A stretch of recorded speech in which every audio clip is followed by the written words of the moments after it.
So I remember watching the movie The Pursuit of Happiness a long time ago, and I just thought it was so beautiful. I couldn't stop crying. I was so amazed. And then a few months ago, my girlfriend and I wanted to watch a movie, and we decided that that's what we were going to watch. And this time, I thought it was the dumbest thing I had ever seen, and yet another stupid lesson from Hollywood. And this is really a famous movie, but just in case you haven't seen it, let me recap it for you. So, this guy's really poor and going through all this adversity, but he has a chance of one day becoming a stockbroker.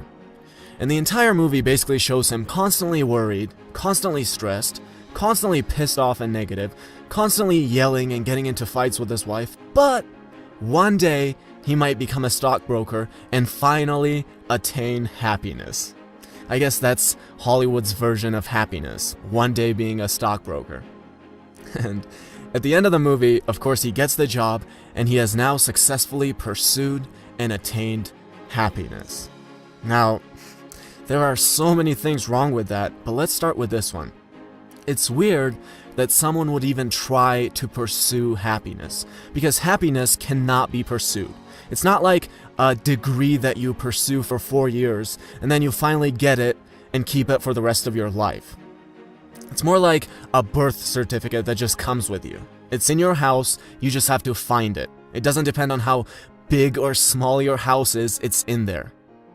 So my first favorite idea from the book is happiness cannot be pursued, and to keep this from getting esoteric, let me tell you a story. So I remember when I was about 7 or 8, my parents left me with my grandma. And we never really had food at home. And I don't mean that in the Western sense of there's nothing that I like in the fridge. No, it was like there's nothing in the fridge that can be consumed as calories. And my grandma's only source of income was her pension. And I remember it was 13 lari, which is about $6 or $7. And sometimes they wouldn't even bring her that. Now, there was also a little bakery at the end of the street, and they had this little pastry that I really liked. And it cost 20 tetri, which is about 10 cents. But most of the time, I didn't have money to go buy it.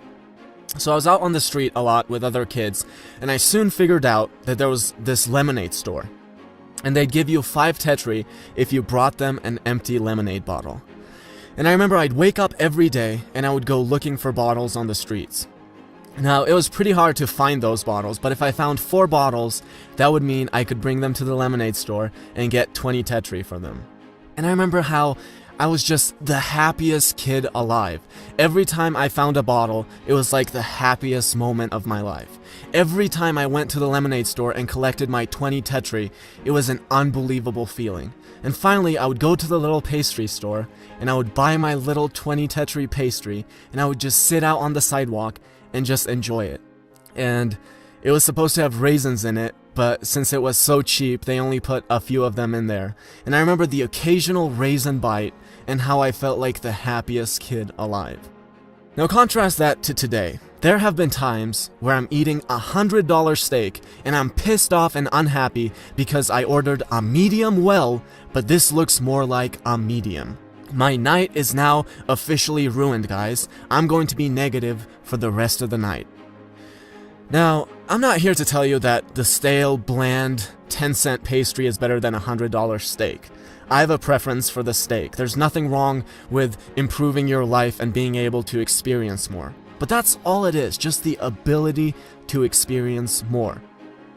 What I will guarantee you is that you either cultivate the ability to be happy and are able to be completely happy where you are right now, or I promise you there's absolutely nothing around you that you can chase to attain happiness.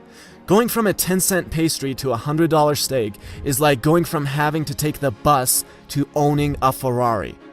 Now, I'm going to say this again. Yes, it's okay if your preference is driving a Ferrari over taking the bus, but remember, all that does is just let you experience more. That's it.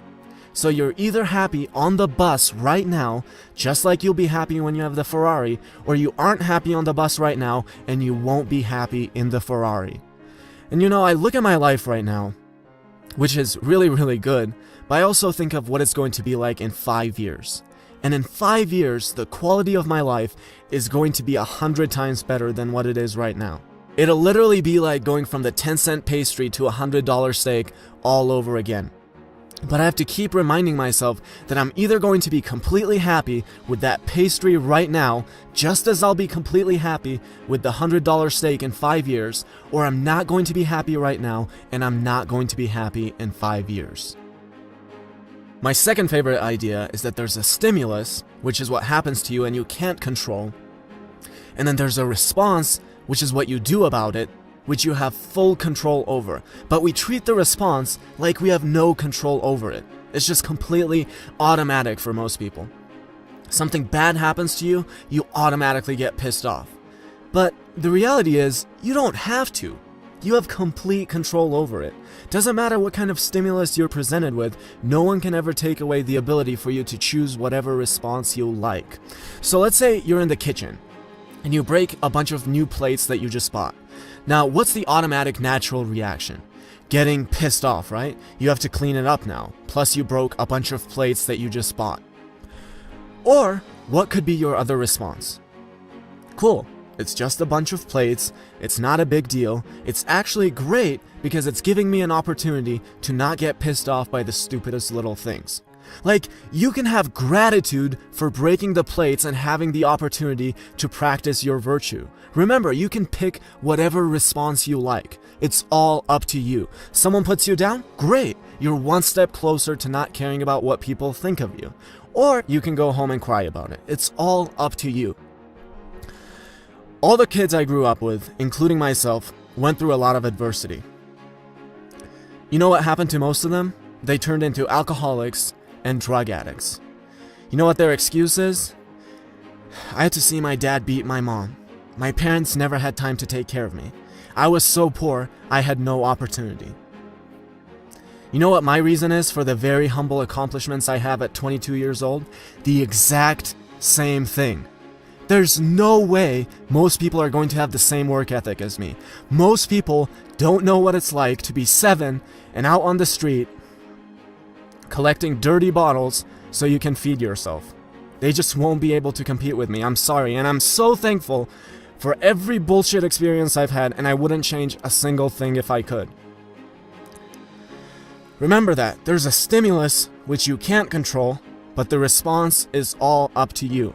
Step in between that gap and realize that everything can be taken away from you, but one remaining thing, and that is the freedom to choose.